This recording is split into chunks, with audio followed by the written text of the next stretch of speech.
Bonjour à toi qui regarde actuellement cette vidéo, je m'appelle Savannah, je suis étudiante échange aux États-Unis et aujourd'hui on va parler de l'école.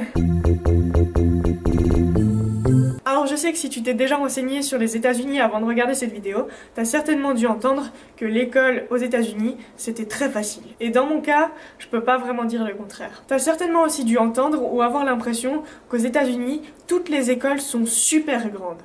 Et ça par contre, c'est pas vrai. Voilà. Désolée. Par exemple, moi, cette année dans mon école, si je prends uniquement les élèves de la high school, on doit être une petite centaine. Donc quand je dis une petite centaine, c'est peut-être genre 102 à tout casser, qui est aussi le nombre de passagers du Mayflower, donc tu peux aller voir la vidéo si tu l'as pas encore vue. Sinon, si on parle essentiellement des cours, il est vrai que les cours aux États-Unis sont vraiment beaucoup plus faciles.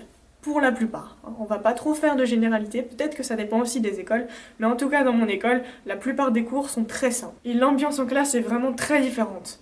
Pour comparer, la Belgique c'est la version stricte de l'école. Voilà, je pense que tu t'y attendais. Et comme j'aime bien filmer n'importe quoi, voici quelques exemples. Liste des comportements en Belgique. Attendre la consigne avant de s'asseoir. C'est bien. S'asseoir directement. C'est pas bien. Être attentif au cours. C'est bien. Faire autre chose que son cours. C'est pas bien. Lever la main avant d'être interrogé. C'est bien. Parler sans être interrogé. Christophe Colomb. C'est pas bien. Bavarder. C'est pas bien. Utiliser son téléphone. C'est pas bien. Utiliser son PC. Non, je rigole, c'est même pas. Liste des comportements aux États-Unis. Mettre les pieds sur le banc. On s'en fout. Parler sans lever la main. Christophe Colomb. C'est normal. Se coucher par terre. C'est pas grave. Faire des câlins aux profs. Ah bah oui, pourquoi pas. Les situations critiques. Madame, j'ai perdu ma feuille. Ah ben moi je fais le nombre exact de copies, donc tu peux prendre la feuille de quelqu'un d'autre et aller faire une copie toi-même. Ah c'est pas grave, attends, tiens, je vais t'en donner une. Tiens, je t'en donne même deux, comme ça t'es sûr de plus les perdre, ok? Les contrôles. Ok, alors j'ai vu le contrôle. Je vous les rends aujourd'hui, si je les récupère pas demain, je rajoute un 0 sur 10. Ok? J'espère qu'on s'est compris. Ok, est-ce que quelqu'un veut ses contrôles? Non? Ok. Quand t'es très fatigué. Madame, on peut rien faire aujourd'hui. C'est vrai que c'est la fin de semaine, on peut rien faire aujourd'hui, mais alors demain on travaille, ok? Non, je rigole, en Belgique il faut même pas essayer de demander. À la limite, la réaction que tu risques d'avoir si tu demandes ce genre de choses à ton prof, c'est... le désespoir. Alors je dis pas que tous les profs sont comme ça en Belgique. J'ai eu de très bons profs, que je vais pas trop citer parce que si jamais un jour ils regardent cette vidéo, après peut-être qu'ils vont prendre la grosse tête et ce serait dommage. Et je dis pas non plus que tous les profs de toutes les écoles aux États-Unis sont super cool, mais je dis juste qu'en règle générale, t'as quand même plus de chances de les trouver là-bas qu'en Belgique. Un autre truc qui m'a surpris aux États-Unis, c'est quand j'ai enfin découvert à quoi correspondaient les lettres A, B, C, D, E. Parce que moi, genre, je pensais qu'un A, disons que c'était 20 sur 20, puis qu'un C, c'était un peu plus que la moitié quand même, puis que genre un D, c'était l'équivalent de 5 sur 20, et puis que le 0 c'était l'équivalent du E, quoi. Que t'avais vraiment raté, voilà, 0, t'es nul, voilà. Mais non.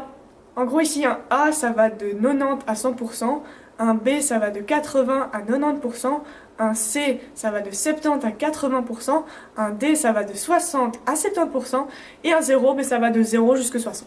Et oui, il passe directement de 0 à 60. Les chiffres entre 0 et 60, ils s'en foutent. Puis de toute façon, ici, les Américains, s'ils n'ont pas un A, c'est la fin du monde. Très clairement, ils sont pas contents de ne pas avoir un A, et la plupart d'entre eux vont bosser pour essayer d'avoir le A. Alors que moi, perso, il y a des cours en Belgique, j'étais contente d'avoir un C. Un C, ça m'allait très bien. Après, ici, il faut comprendre que le A, c'est très important, pour la simple et bonne raison que l'université et le collège coûtent vraiment très cher, et qu'ils ont beaucoup de bourses à compléter, et que voilà, c'est joli d'avoir un bulletin qu'avec des A. Après, j'aurais tendance à dire qu'obtenir un A aux États-Unis, c'est déjà beaucoup plus simple qu'en Belgique, pour la simple et bonne raison que tous les devoirs sont cotés. Et que le fait de faire ton devoir, la plupart du temps, te donne déjà un A assuré. Alors qu'en Belgique, ils codent pas vraiment les devoirs. C'est plutôt genre, si tu fais ton devoir, tant mieux, parce que c'est ce qu'on t'a demandé. Si par contre tu fais pas ton devoir, tu peux te prendre un 0 sur 10. J'adore la Belgique. Il y a encore certainement plein de choses à dire sur l'école, comme par exemple le fait que dans beaucoup d'écoles aux États-Unis, en première heure, ils ont ce qu'on appelle the Pledge of Allegiance, qui est en gros des mots qu'on récite au drapeau américain, que je vais mettre juste après, comme ça tu peux entendre. Attention, t'es prêt? I pledge allegiance to the flag of the United States of America and to the republic for which it stands, one nation, under God, indivisible, with liberty and justice for all. Faut savoir que le pledge il mériterait pratiquement une petite vidéo à lui tout seul, et j'y penserai. Mais comme je veux vraiment que tu aies la chance de poser plein de questions en commentaire, je vais m'arrêter là. Donc n'hésite vraiment pas à mettre plein de questions dans les commentaires. N'hésite pas non plus à liker la vidéo si elle t'a plu, si t'as appris quelque chose. Tu peux aussi partager ma vidéo, ce qui m'aiderait vraiment beaucoup et ce qui me ferait en même temps très plaisir. Et puis aussi tu peux me suivre sur Instagram où je poste régulièrement des photos de mon séjour et de ce que je fais au quotidien. En attendant la prochaine vidéo, je te dis à la prochaine.